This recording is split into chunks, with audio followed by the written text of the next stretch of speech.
Did you miss me? Salah gue. Terasa nggak?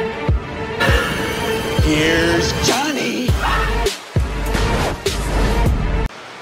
Halo anak nongkrong, welcome back to NCTP, masih barengan Sandi.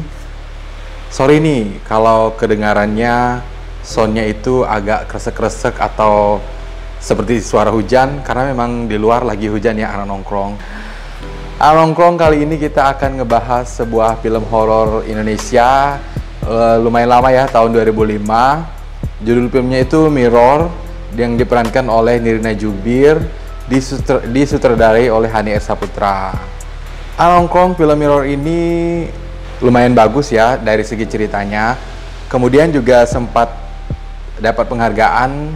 Penghargaannya adalah akting terbaik anak nongkrong yang jatuh kepada Nirina Zubir memerankan Kikan dalam film Mirror ini. Kalau kamu anak 90-an atau udah mulai remaja di era-era 2000-an awal, nah, kalian pasti pernah dengar acara di televisi yang judulnya Percaya Nggak Percaya. Nah, penulis film Mirror ini adalah almarhum Leo Lumanto anak nongkrong, yang pernah menjadi pembawa acara sekaligus paranormal di acara Percaya Nggak Percaya.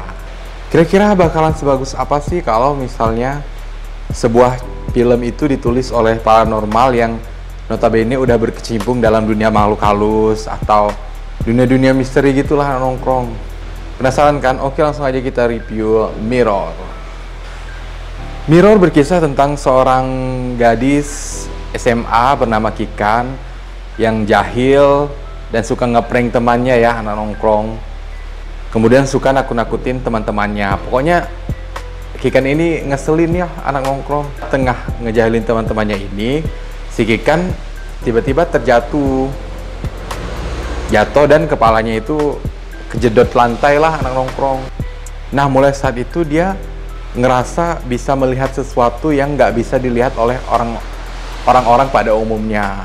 Dia bisa ngelihat makhluk halus, bisa ngelihat hantu, pokoknya hal-hal yang menyeramkan lah anak nongkrong.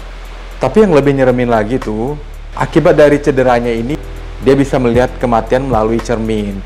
Jadi nggak dipantulin sama cermin yang nggak ada di dalam cermin, maka itu artinya orang tersebut sudah mendekati ajalnya. Suatu saat si Kikan ini nggak bisa lagi melihat bayangannya di cermin, dan itu artinya kematian dia udah dekat kan anak nongkrong. Nah, disitulah klimaks dari film Mirror ini. Anak nongkrong, Mirror merupakan salah satu film horor Indonesia yang cukup bisa diperhitungkan karena dia punya cerita yang original tentang maut dan cermin. Jadi memang Mimin pernah dengar sih anak nongkrong kalau misalnya memang ada sebuah mitos yang mengatakan jika seseorang yang akan mendekati ajalnya itu, bayangannya itu nggak bisa tertangkap oleh cermin. Mitos ini tuh pertama kali diangkat dalam sebuah layar lebar untuk Indonesia. Ya semoga lah dari Bang Hani R Saputranya akan mengangkat lagi film Mirror ini, dibuat ulang, reboot atau apapun itu. Karena memang ceritanya original, bagus, dan kuat ya anak nongkrong. Nah, cerita ini tuh dibuat sama si Leo Lumanto, almarhum ya anak nongkrong. Ya nggak heran sih kalau ceritanya itu menarik, creepy, karena memang diciptakan oleh seorang paranormal yang udah bergelut dengan hal-hal gaib gitulah anak nongkrong. Nah, selain cerita yang kuat, film Mirror ini juga didukung penuh dengan sinematografinya yang mantap lah. Kalau misalnya kalian pengikut Hani R Saputra, mungkin kalian beberapa kali pernah ngeliat film-film yang dia buat itu. Pada umumnya tuh punya sinematografi yang bagus, yang perfect lah anak nongkrong. Kalau Mimin sih yang paling bagus itu sinematografinya itu film Heart. Nah, tipikal film Hani R Saputra itu sinematografinya yang bagus, pengambilan gambarnya yang pas. Kalau Mimin searching ya anak nongkrong, film Mirror ini tuh untuk penyuntingannya, kemudian scoringnya itu dilakukan di Thailand anak nongkrong. Jadi ya Mimin sih pada awal-awalnya tuh berpikir kok film ini kok mirip-mirip film Thailand ya, dari color tune-nya, kemudian musiknya, terus warnanya, gradingnya itu mirip-mirip film Thailand anak nongkrong, dan itu pas sekali. Salah satu favorit Miming sih untuk sinematografi film Mirror ini. Selain itu juga film ini kan diambil di tahun-tahun 2005 ya anak nongkrong. 2005 itu mungkin belum ini ya, untuk kamera itu belum digital, mungkin ini masih pakai analog. Mungkin ya anak nongkrong ini juga nggak ngerti, tapi kemungkinan besar sih ini film diambil dengan menggunakan kamera analog. Jadi kamera analog itu kawin loh anak nongkrong dengan hal-hal yang creepy, apalagi kalau pas untuk pengambilan gambarnya. Ya anak nongkrong bisa flashback lah ngelihat film-film Susana, film-film horor tahun-tahun 80, 70 atau tahun 90-an itu masih diambil dengan kamera analog. Jadi kesan creepy-nya itu kerasa anak nongkrong. Nah itu film Mirror ini terbantu dengan hal itu anak nongkrong. Kemudian selain itu ya, untuk film Mirror ini juga dibuat di saat perfilman Indonesia tuh sedang naik-naiknya. Jadi tahun 2002, tahun 2000, tahun itu tuh ada film Petualangan Sherina, ada film Ada Apa Dengan Cinta, kemudian film Tusuk Jaya Langkung, anak nongkrong, sama film Bangsal 13. Nah itu seperti pengen menunjukkan sebuah kualitas si anak nongkrong di era-era tahun-tahun tersebut. Jadi nggak heran kalau Mirror ini juga berkualitas anak nongkrong, dari segi cerita, dari segi pengambilan gambarnya, kualitas acting pemainnya itu tuh memang bagus. Ya kemudian naik ke tahun-tahun 2005, tahun-tahun berikutnya tuh kayak film Indonesia tuh mulai hancur nih, karena udah kayak pengen terlalu komersil gitulah. Bisa dibilang film Mirror ini salah satu karya masterpiece Hani R. Saputra yang anak nongkrong. Terus juga film ini tuh kayak nggak terlalu memikirkan pasar gitu anak nongkrong. Ceritanya itu seperti melawan arus film-film yang ada di tahun-tahun tersebut. Filmnya satu-satunya film yang mengangkat tema horor dan romansa anak nongkrong. Hani R. Saputra ini berani dan memang berhasil juga sih anak nongkrong. Kemudian selain hal-hal yang udah Mimin sebutin tadi, salah satu lagi kelebihannya yang nongkrong itu tuh terletak pada latar belakangnya, settingannya, kemudian para pemain pendukungnya maupun figurannya itu kayaknya tuh semuanya tuh benar-benar dipikirin anak nongkrong, kayak nggak ada cacatnya aja. Meskipun hanya sekedar figuran orang cuma lewat atau penjual koran atau apalah gitu yang masuk dalam film ini tuh kayak benar-benar diperhatikan. Jadi emang detail sih ini anak nongkrong untuk film Mirror ini. Kemudian latar belakangnya, rumah para karakter, sekolah, atau mall, pasar, itu tuh kayak dibuat creepy, tanpa harus ada penampakan tuh kayak ngerasa udah serem aja sih anak nongkrong. Mantep lah untuk Hani R. Saputra.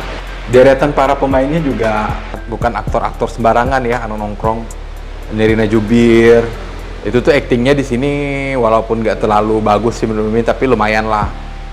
Kemudian Ira Wibowo, Henidar Amro, artis-artis khususnya Hani R. Saputra anak nongkrong. Jadi setelah film Mirror ini mereka juga diajak lagi nih main film Heart. Itu kan ada Nirina juga, ada Henidar Amro, ada Yunike Priscilla. Kita lanjut ke kelemahan film Mirror ini ya anak nongkrong. Sayang sekali film yang udah kuat secara cerita, bagus secara sinematografinya, harus minus dan harus rela ya anak nongkrong melepaskan kesempatan untuk menjadi salah satu film terbaik seperti Tusuk Jaya Langkung atau Bangsal 13 atau Keramat, karena sebuah cerita yang rancu dan labil anak nongkrong. Jadi gini, maksudnya tuh ini kan udah jelas kan genrenya itu horor romantis atau romance horror ya anak nongkrong. Cuma untuk Mirror ini kisah cinta kisah asmara antara Kikan dan Doni itu kayak hanya 9-9 gitu anak nongkrong. Dan juga ya memang sepanjang cerita tuh mereka juga ada kisah romansanya tuh jalan terus kisah romansanya. Cuma nggak kuat gitu anak nongkrong kisah cinta Kikan dan Doni ini, kayak rancu aja sih. ceritanya tuh si Doni kan suka sama si Kikan ini. Dia juga udah berskip berkali-kali, nggak kesampaian ya dia ngucapin rasa cintanya ke Kikan, tapi ujung-ujungnya tuh terungkap juga. Cuma kayaknya tuh Kikan tuh kayak setengah hati gitu sih, nongkrong kayak mau nggak mau gitu, antara mau nggak gitu. Jadi si Doni ini udah berusaha sih ngeyakinin si Kikan kalau dia tuh sayang, meski apapun yang terjadi dia tetap ada di samping si Kikan. Tapi Kikannya kayak udah pergi aja lah, kayak nggak ini aja sih. Maksudnya tuh sebenarnya ceritanya bisa dijadiin gini deh. Anggap aja si Kikan nih oke nerima cintanya Doni, tapi mereka tuh kayak dihadapkan dengan sebuah kisah tragis yang ini kan kisahnya kan si Kikan ini mau mati ya anak nongkrong, karena dia udah ngelihat dirinya tuh nggak ada di bayangan di cermin. Jadi ceritanya tuh si Kikan lagi menghadapi kematian ya maksudnya tuh kenapa nggak si Doni nemenin Kikan, tapi penuh dengan apa gitu bahaya, mengancam nyawa Doni juga gitu, sehingga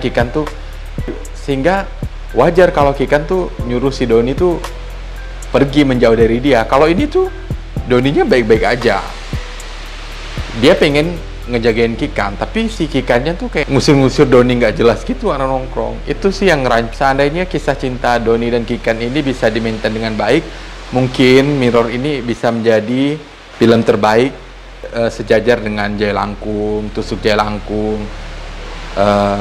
atau film Bangsa 13, film Kerama. Itu deretan-deretan film terbaik Indonesia yang nongkrong. Cuma anyway, Mirror ini tetap nyerminnya dapat, sedihnya juga dapat lah dikit. Pokoknya Mirror ini layak lah buat ditonton. Dari film horor Hani R Saputra selanjutnya kayak Sajen, itu tuh sampah lah untuk film Hani R Saputra. Tapi kalau ini tuh oke. Baiklah, sekian dulu pembahasan film kita untuk kali ini. Jangan lupa ya anak nongkrong, tonton juga konten-konten yang sudah Mimin buat untuk anak nongkrong semuanya. Dan pastinya ya jangan lupa like, comment, share, and subscribe anak nongkrong. See you.